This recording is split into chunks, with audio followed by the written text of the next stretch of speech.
Hello and welcome to Sustain, a podcast of Na'arawhetu, the Center for Climate, Biodiversity and Society at the University of Auckland. I'm Maria Armoudian. In 2019, a group of students at the University of the South Pacific on the island nation of Vanuatu decided to take the world's governments to court over climate change. They persuaded their ministers to take the case to the world's highest court, the United Nations International Court of Justice. Earlier this year, the court issued its opinion that countries are legally obligated to protect and prevent harm to the environment, and they must take action to reduce climate change greenhouse gas emissions. Climate change, said Vanuatu's minister, is an existential problem of planetary proportions that imperils all forms of life and the very health of our planet. With us are two experts. Both worked on the case, Johanna Gusman and Dr. Justin Sobion. Johanna Gusman is a senior attorney at the Center for International Environmental Law, and Justin Sobion is on the faculty of the University of Auckland School of Law. So welcome to you both. It's so great to have you here to talk about this really momentous decision that happened that you've both been involved with, and so big congratulations. I thought perhaps we should start with, how did this case begin? Justin, would you like to start? Yeah, the case, well, the advisory opinion, if you want to put it correctly, it started off in a classroom there were some 27 students from the University of South Pacific in Vanuatu, law students who were discussing in a law class, normal day or normal run-of-the-mill day for them, and it was an international law class, how can we take climate change to litigation, to the courts. I think they were looking at various fora, and it somehow started they decided it would start at the International Court of Justice. Now, I learned this from a gentleman called a young lawyer from the Solomon Islands called Solomon Yao. No coincidence, but just Solomon Yao was his name, and he's originally from Solomon Islands, and he was one of the original students in that class. And he explained that, actually he was here at the university 2 weeks ago explaining that whole concept again. And so that was new to me even after the case, when he spoke about how they were looking at different fora. I think he said they were looking at ITLOS, and they were looking for a government, because a state has to support them if they wanted to go to the International Court of Justice, because states have legal standing and not individuals. So an individual like you, me, Joanna, we can't just appear before the International Court of Justice. So he said initially the discussion was to get a state such as Australia or New Zealand, a bigger state in the Pacific who may have more weight. And two countries said, well, let's think about it. And then one student, after about a week later, said, well, I happen to know the Minister of Foreign Affairs of Vanuatu, and we're in Vanuatu, why don't we ask him? And it just, and that's how the history just started from there. I don't know if Johanna probably would like Johanna to add Gusman, something. what would you like to add? I just love this story, that it really did start with students in the Pacific, those who are on the front lines wanting to take this case. My favorite description of it that they've come up with is taking the world's biggest problem to the world's highest court. And there were a lot of naysayers in the beginning saying, this wasn't possible and all of these things. And the fact that we were able, they were very, very strategic about it, not only bringing on Vanuatu, but then having a coalition of states, bringing it first and foremost to the Pacific Islands Forum, which is the body for the Pacific, for all of the Pacific leaders to take on this fight, and then bring it strategically to the General Assembly to ask the International Court of Justice these two very important questions. And so I think a lot of us are celebrating how incredible the outcome was, the advisory opinion, bedrock for international legal, environmental, and human rights law. And so we really do owe so much to those students from that classroom in Vanuatu. So the students first went to their own government, their own ministers, and persuaded the state of Vanuatu to be a participant that would then take it. And then it went from there to the coalition and from there to the Assembly. Is that correct? And so how many states ended up being part of the participatory body? Well, they had a core group of states, really, at the beginning. So, of course, it's initiated in Vanuatu. And then Vanuatu were looking for partners, what they call core members of the resolution. If I recall, it would have been like maybe, it wasn't more than 10 states, if I recall. I mean, I know. It was, Yeah. You recall, I remember Antigua and Barbuda were one. Yeah.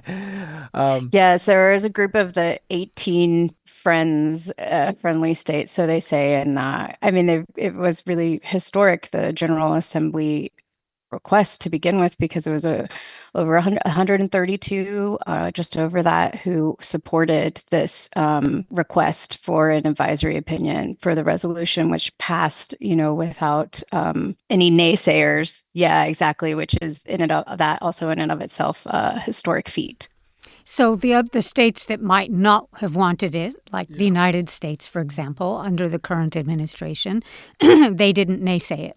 Well, I have an opinion on that. I think so. They needed 97, the majority of states, and there are I think 193 states of the UN, and they needed 97 states for it to pass. They just needed a simple majority, but they end up recognizing 132 states, as Johanna said, or about that, actually supporting it. So I think when it went to the General Assembly, they already had in their minds the majority, and I think states knew that, and I think if any state had tried to call it in a vote, they would have probably realized that they would have lost. And I don't think at that point in time, politically, any state would want to put themselves on a limb to say, well, we don't want to decide this, when the majority were there.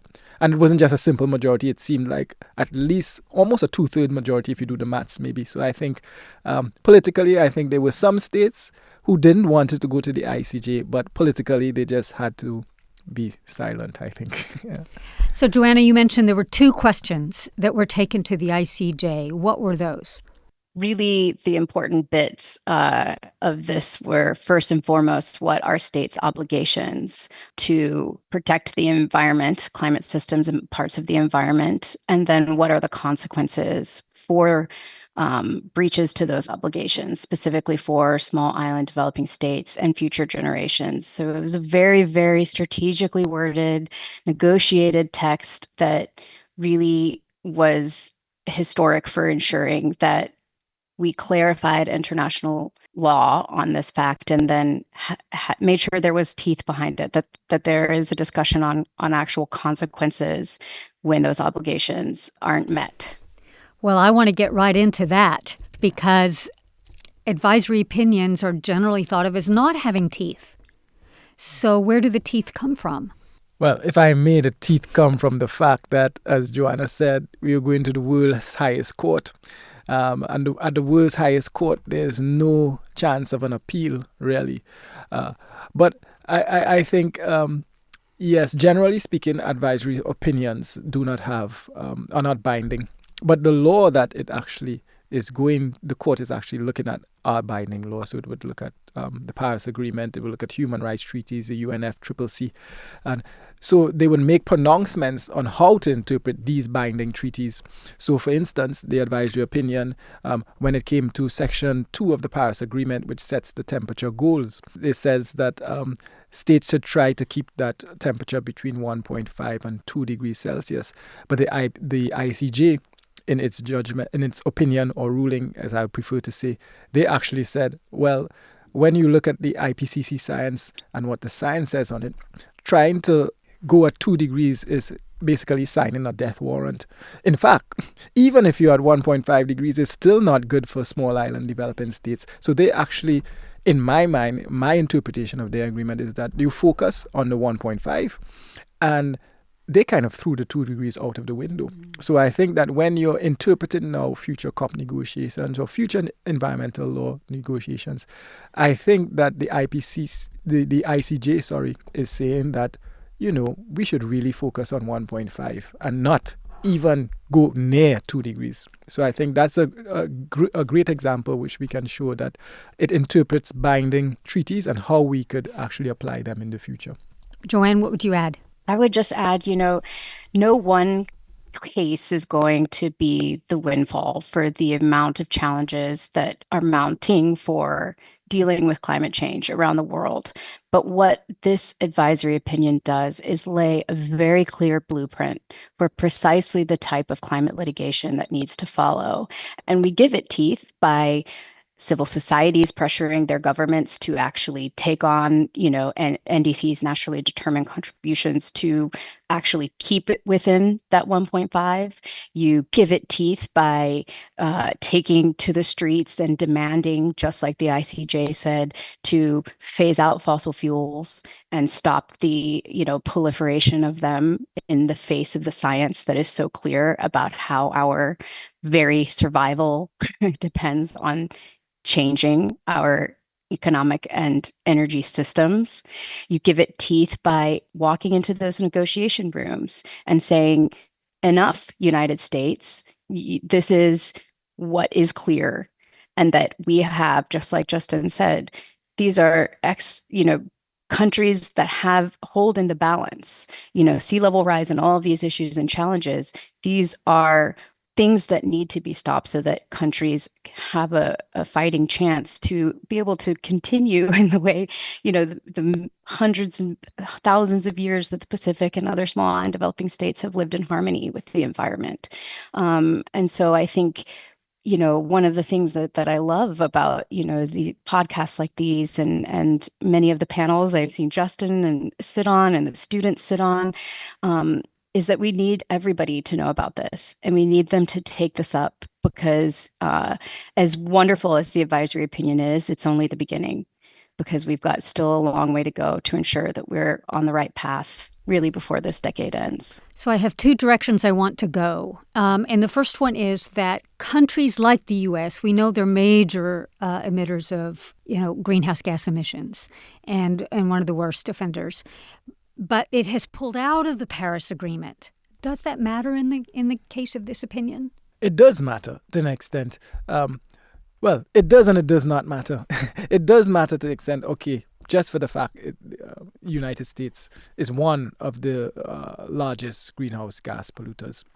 And if it pulls out of that agreement and does what it wants, then we are just going around in circles, of course. But it does not matter to the extent, and I think Johanna touched on it rightfully, civil society and other youth groups and so on the grassroots movement really started this whole change. I mean, you could go way back and say Fridays for the Future and all these, but the grassroots movement will always be there putting pressure on states.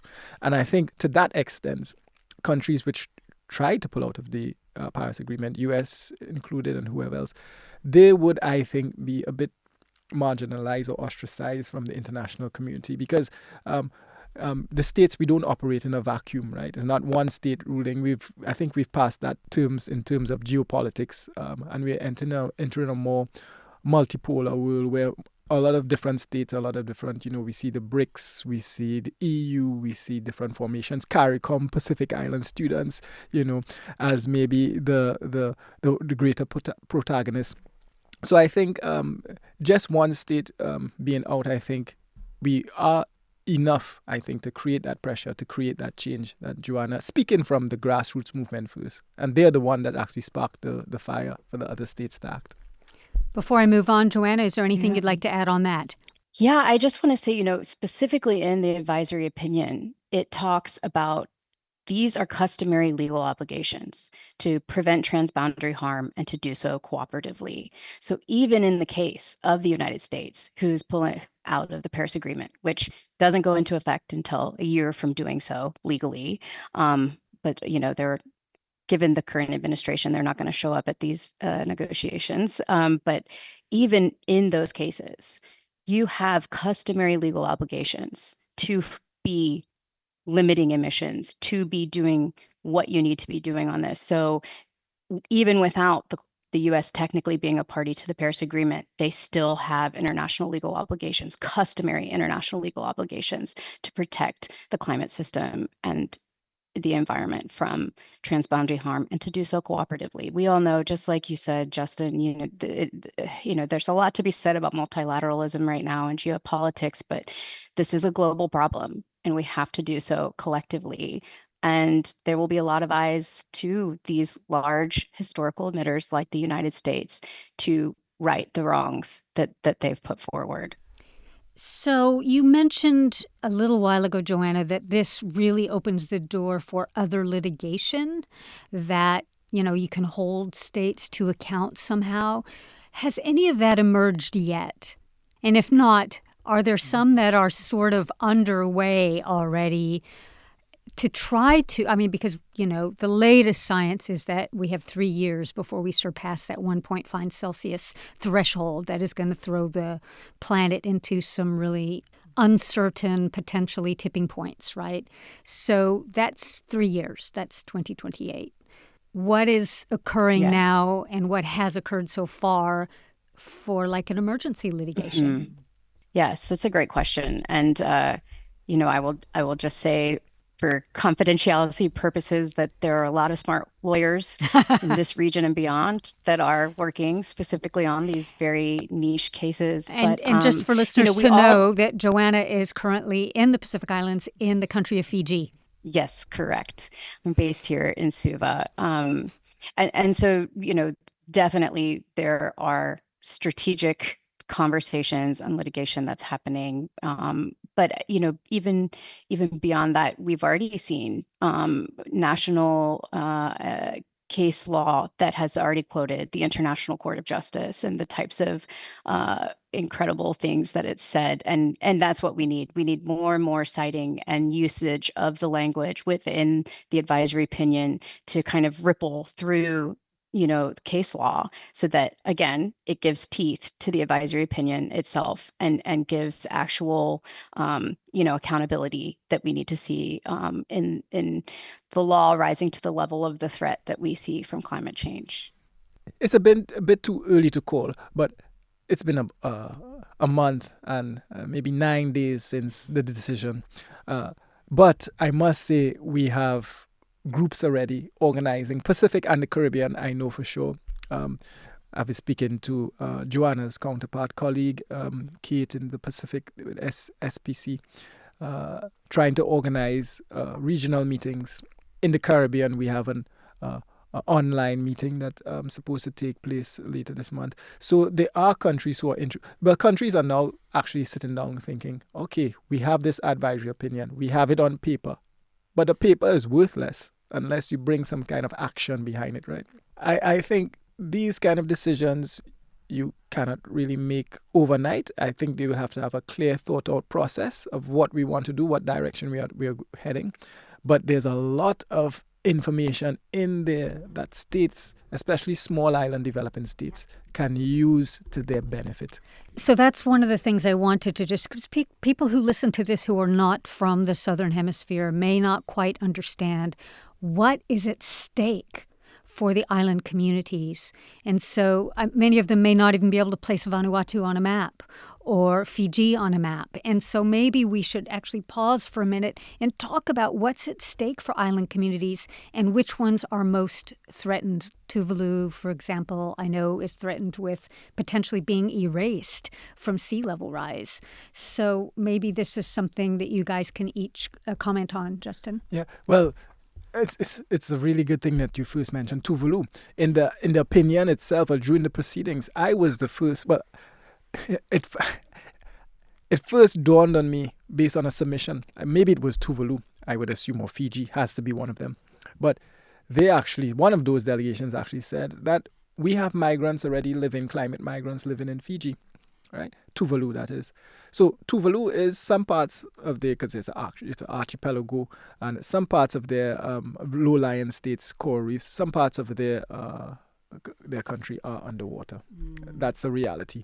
And there I draw the distinction between, because working with the Pacific and the Caribbean, I draw the distinction. I think that in the Pacific, they are experiencing climate change to a greater degree, more than we are in the Caribbean. Firstly, the Pacific Ocean is the biggest ocean in the world. The Mariana Trench goes down.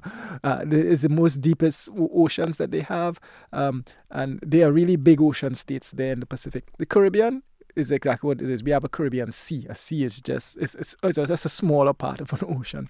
And although, yes, we have been experiencing sea level rise, but I think the threat of sea level rise, it really felt more acutely in the Pacific region because of the vastness of the sea and because of the fact that most of the islands are underwater. But that doesn't mean that the Caribbean is going underwater. We are as well. So what is at stake is sea level rise and the total wiping out of communities, wiping out of villages, wiping out of entire countries. Where do these people live? States have also said under the Montevideo Convention, for example, to be a state, you must have a population, you must have a government, and you must have territory.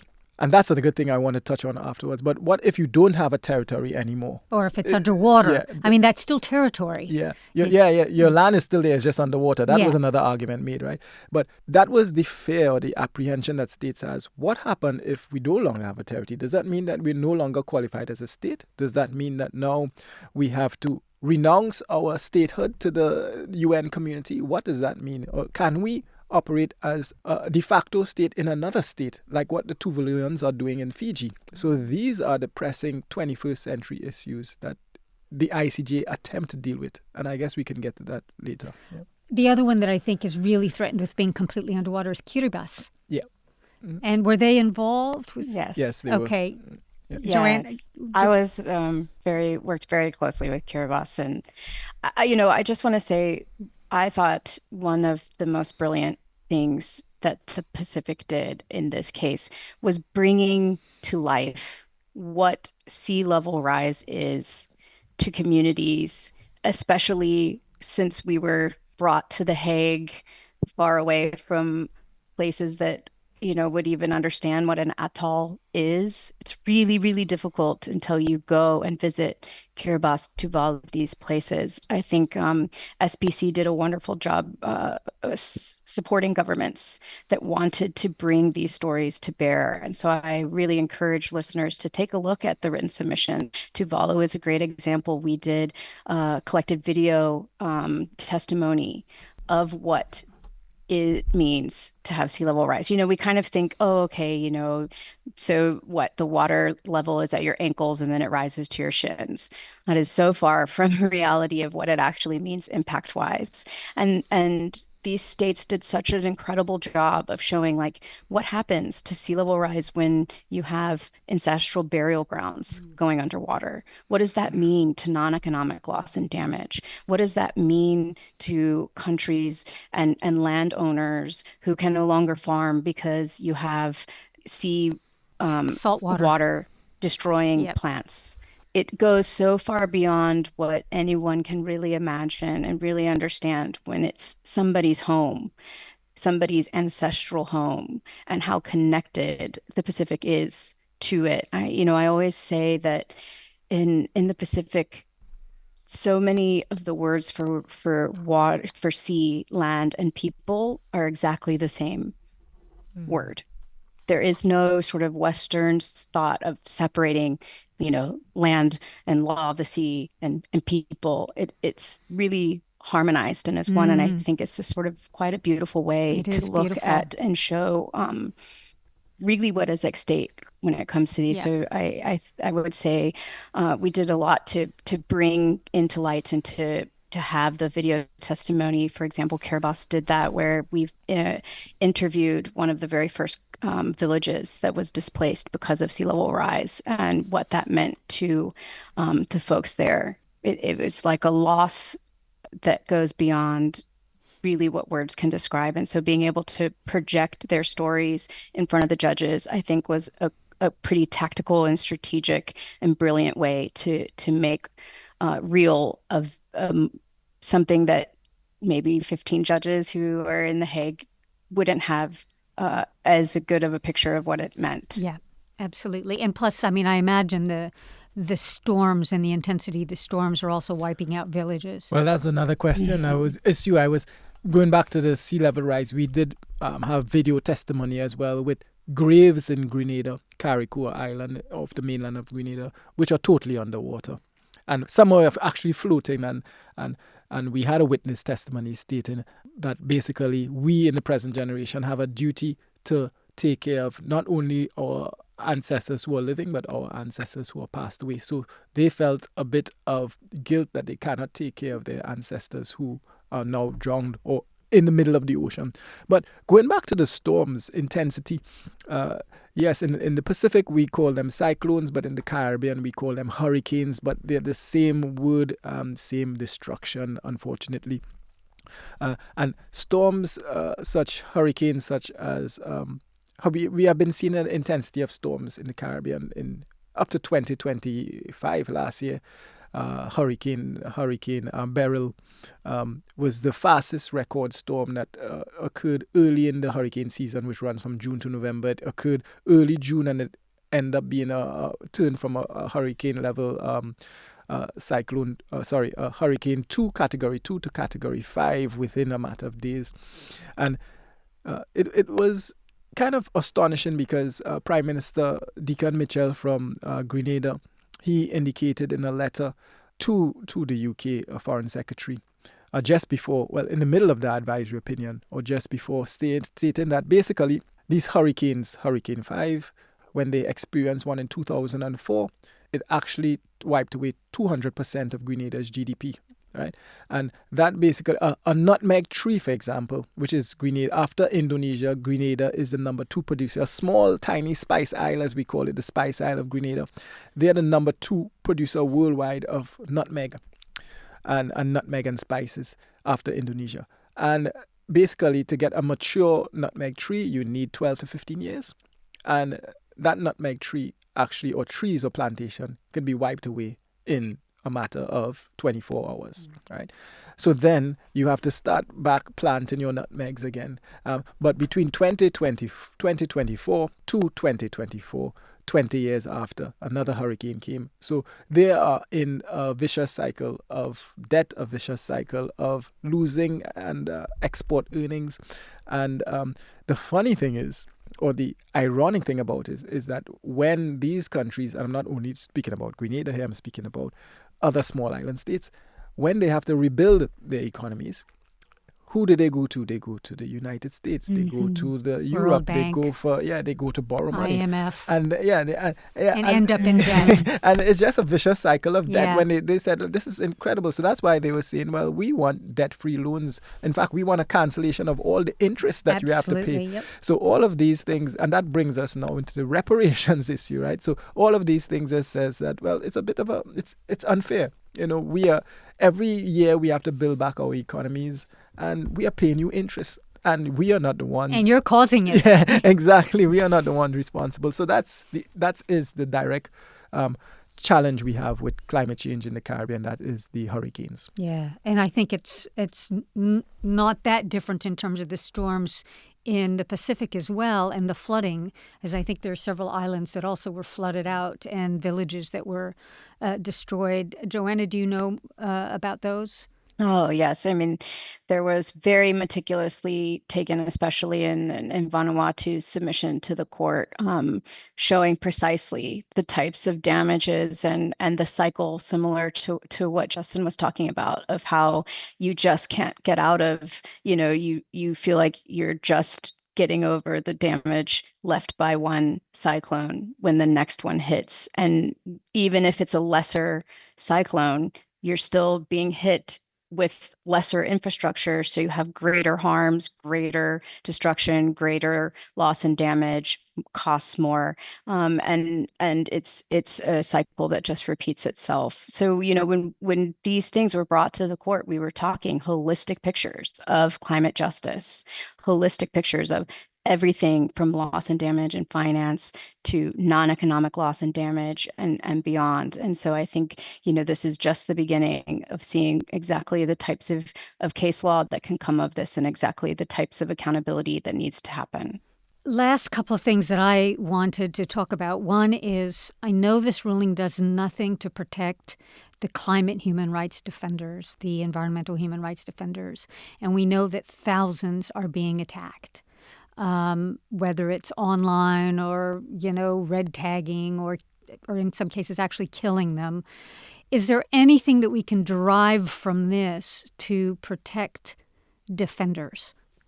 Well, to be quite honest, the ICJ, if I may come in here, the ICJ, it did speak about the obligations to these type of vulnerable persons without mentioning, of course, human rights defenders. The Inter-American Court on Human Rights were very strong on human rights defenders. So that is one tool in our toolbox that we can use if you want to, say that the ICJ didn't. And they probably didn't speak about it because I'm not quite certain how many nations spoke about it, but maybe they felt it wasn't within the scope of the question as well, even though there's room to argue that they are vulnerable persons, right? But yeah, I think that when we look at the amalgamation of the because this decade I have called it, self-proclaimed it as the decade of climate litigation. And we had three, or the decade of the advisory opinions. We had three. That was ITLOS, that was the Inter-American Court of the Human Rights, and now the ICJ. And there's now in the woodworks advisory opinion on the African Court for Human and People Rights, and that will be heard in, supposed to be heard in Tanzania, because that's where the seat of the court is. I've been hearing rumors maybe September 2026, so we're about a year off from that. But I do think that, yes, the ICJ could possibly have done more for the human rights defenders. But when you look at it in the totality, I think the international law jurisprudence has been moving there, especially by the work of the Inter-American Court of Human Rights. Johanna. Yeah, absolutely. I do think, though, that the court was very clear about the application of human rights law and climate change, and that it is part of the amalgam of various international obligations that states have in order to protect against climate change. And so the fact that human rights law in general is a bedrock of all of that, and that there are various treaties that have very specific outlines of human rights defenders and what is owed to them being at the front lines of many of these, and selfishly, I will also just plug, I think, we have seen the majority of a lot of these human rights defenders on the lines are Indigenous populations. And the court was very specific about Indigenous populations having other forms of protections needed, and the heightened, connection between Indigenous peoples and the Convention on Biodiversity and what is at the, one in the same in many cases. And I think we will likely see some things come out of litigation related to this. And I think it would be a hotbed for the types of test cases that need to come out of really showing precisely there is no limits to what human rights is owed in these cases, particularly when we talk about fossil fuels. So this started in 2019, and it took until 2025 to get this. Why did it take that long? There was a procedure that I don't think you can just go to the International Court of Justice tomorrow morning. The procedure was broken up into two stages. There was, as I saw it, there was the political stage, trying to get that 97 countries across the line, which took an awful long time. If you may recall, Palau tried this 2008, 2009, I believe. So they tried it before. Again, another Pacific state on the front lines, sea level rise and so on, losing statehood. And of course, the United States put a block to that. Well, one of the countries, because of the, special arrangement. So getting across the line politically would always have been a difficulty. So that took at least, because it went to the General Assembly in 2023. So let's say that took 4 years already. Right? Well, let's say 3 years, going on to 4. But once you got to that stage and the resolution was approved, there was always backward, forward movements and so on. And then at the beginning, it wasn't easy. They were, even my own region, speaking to them, they were just first questions were okay, who's Vanuatu? Of course, that would always come up. But then, and why is Vanuatu doing this? So is this a state? I had comments like that, right? So I must say, persons didn't really take it seriously, I would think, for the first year. Right. It was So just, really, yeah. Palau kind of paved the way in a sense. Yeah, Palau did speak about it many years ago before, right? Yeah. But for some reason, they said it never got to the legal stage, which was when it went to the ICJ. A resolution was never passed. I don't know if one was ever drafted, but states put a block to it. But I think the difference is now that, again, civil society, students, people are just becoming more conscious, more aware of what's going on. The climate is getting worse. Governments are not heeding attention. So I think this ICJ movement was a vote against how states are handling the climate crisis. I think that's a vote against. It was a vote against how states are operating. So I think that was why these things take a little while diplomatically. So in the end, I know we keep talking about civil society, and I know, Johanna, you're involved with one of these civil society organizations, this legal group that you're a senior attorney for, the Center for International Environmental Law. What were the other sort of NGOs and groups that were part of this? Yes. I mean, I will not be able to list every single one of them because it was really a global effort. But obviously, the Pacific Island Students Fighting Climate Change, the World Youth for Justice Movement, Greenpeace, CL, WWF, the major players, I think, in really bringing this to the front and ensuring that there was civil society input, even in a process that is essentially state-owned and only for states in the UN system. And I think it was beautifully done to ensure that we actually had frontline communities, folks that were the most impacted by climate change, being able to remain having a voice. And I think it was especially the countries like in the Caribbean and the Pacific that put together a process that would allow that.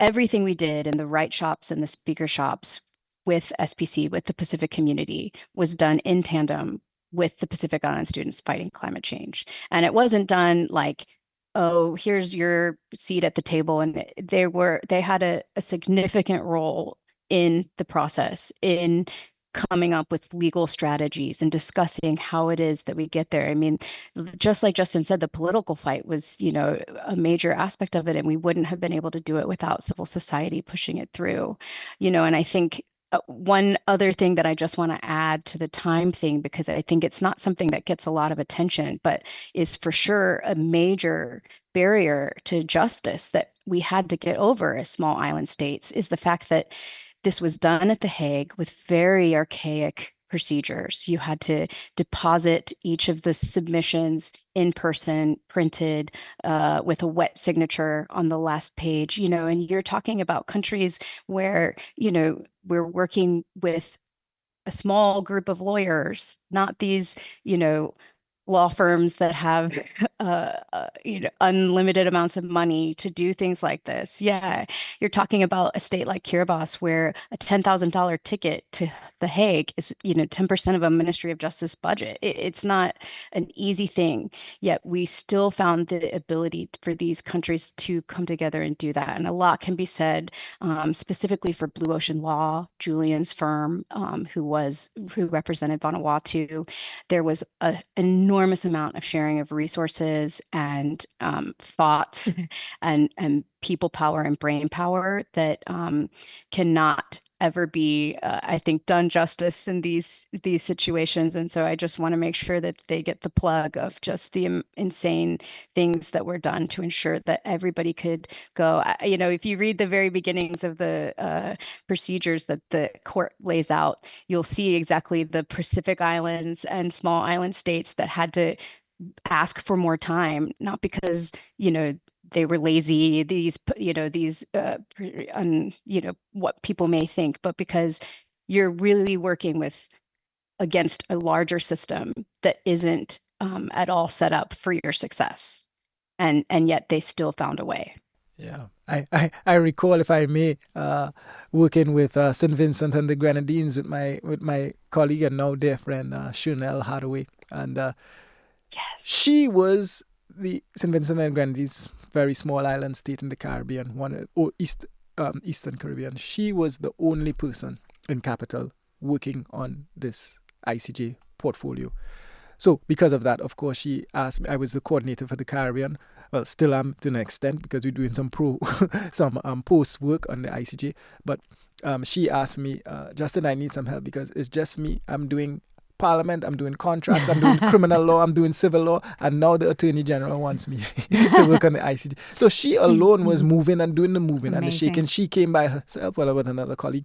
And then I remember we were writing the statements, editing, so on, and I was just like, all right, you want to talk to, because her AG was back home, everybody was back home, we were in The Hague, and I was just like, okay, talk to your AG and let's see if we could make some changes to this. And she's like, you're talking to the AG now. I am the AG. I have the authority to do everything. But it's the truth because she was the only person, and they needed the resources. But we're just so lucky, and that is just one example. I'm sure there are maybe scores of examples of that within the region.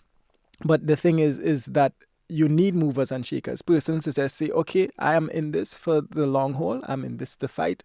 This is what I'm passionate about it, and let's get this to work. So, yeah, what Johanna said there about resources was very, very critical because I know some states that St. Kitts and Nevis, for example, they just could not, because I remember they asking us like maybe 24 hours before we went to The Hague for the oral submissions. We want to participate, but it's too late. Even though we're like, yeah, we know it's too late. But there were just some states that said we just didn't have the resources. Even though Vanuatu and our funders did a good job of trying to get pro bono services and so on, but we just need some more lawyers to assist, I think. Unlike if it's the America or the EU or Japan, I'm sure they had literally 100 persons looking through statements and so on. But, some people say too many cooks spoil the broth, but still, at least they have these resources. Anything else? Because I think we've covered a lot of ground. I just want to say, because this is a story about Justin. I think you're going to say the same story. I think you're going to tell the same story. Yeah, you know what I was going to say. But, literally Carlton. One of my favorite moments. Carlton. And there's a lot of favorite moments. But, I'm working on the Pacific Community SPC's oral statement, and the fact that we knew and you had to be flexible in hearing and ensuring that the right questions, the right answers to the questions were done and whatnot. And I just remember sitting late at night with Justin and his colleague being like, okay, how can I say this in a way that hasn't been said yet? And da-da-da. And it's just that collaboration you don't typically see with lawyers, especially at this level, that really was the bread and butter of what made this case special. I think it is, again, stories like this through and through that happened in those special moments of those 2 weeks in The Hague, where people put aside, any sort of ego and any sort of thing, and we just worked together. Amazing. It's the right people at the right time in the right place, and I just think it was a beautiful thing. And the fact that we got an advisory opinion that I think reflected how well that process was put together really showed how much it makes a difference to legal strategies when you come at it from that participatory human rights perspective. Yeah. Thank you both so much, Johanna Gusman and Dr. Justin Sobion. It's been such a pleasure to host you. Thank you very much. Appreciate it, Maria. Vinaka.